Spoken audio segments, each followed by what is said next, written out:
Hi, everyone. So I'm going to briefly go over some information from chapter 11 in the textbook, Psychological Aspects of Young and Middle Adulthood. So the textbook is going to go into some detail about Erikson's theories of psychological development, specifically during young and middle adulthood. The intimacy versus isolation stage, and then the generativity versus the stagnation stage.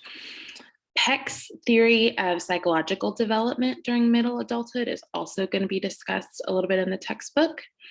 So be sure and take a look at those. Some other things, Levinson's theories of life structures, life eras and transitions during adulthood. He has a transitions for men section, and then the application of Levinson's theories to women. There is a discussion of that as well in the textbook. So one of the important things that you'll particularly need to know kind of ongoing throughout your entire social work career, and then also information for your licensing exam is going to be Maslow's hierarchy of needs. So again, this is some very foundational information that you're going to need to know throughout your entire career. So be sure and take a look at that. Basically, Maslow's theory is that each level on the hierarchy must be satisfied before the next level becomes important in a person's life. And so again, relating that back to social work, the theory is that a client's basic needs need to be met first before they can move forward. There's no age, stage appropriate for this development. And here's an image of what the hierarchy of needs looks like. So you have the physiological needs down at the bottom. You have safety needs. You have belongingness and love needs, self-esteem needs, and then self-actualization needs. I'll give you a great example of this. So I remember when I was working at a domestic violence shelter, I was trying to do individual counseling with a woman to work on, improving her self-esteem and improving her self-worth after many, many years of emotional and psychological abuse.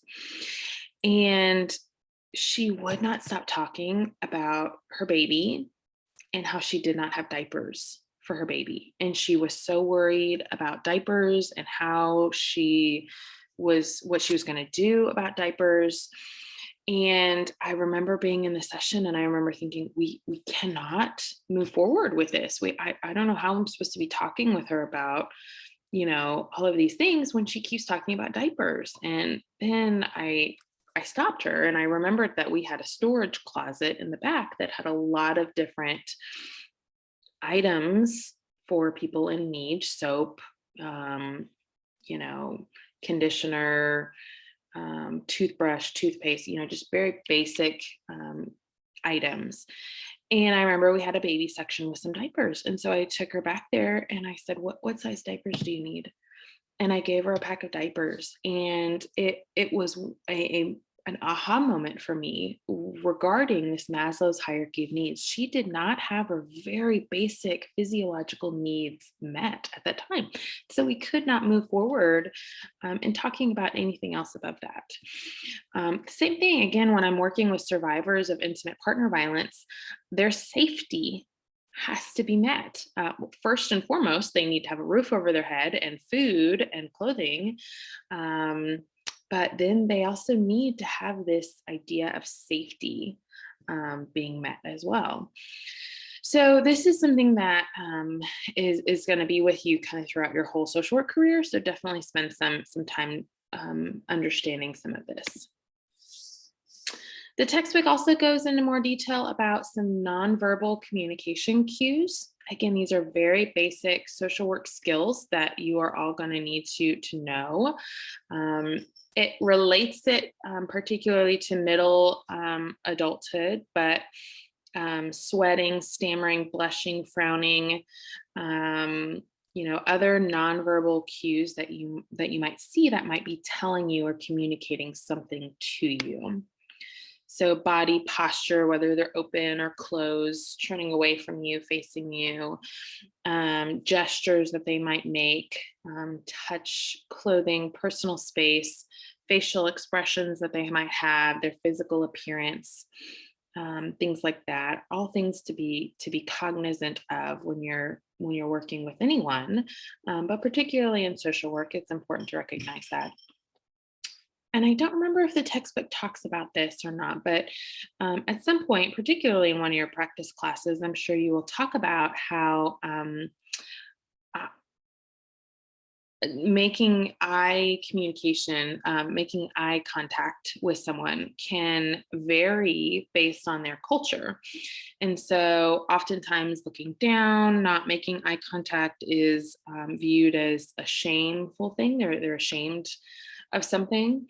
But sometimes in certain cultures, it's disrespectful to look someone in their eye. So again, just some things to keep in mind regarding nonverbal cues.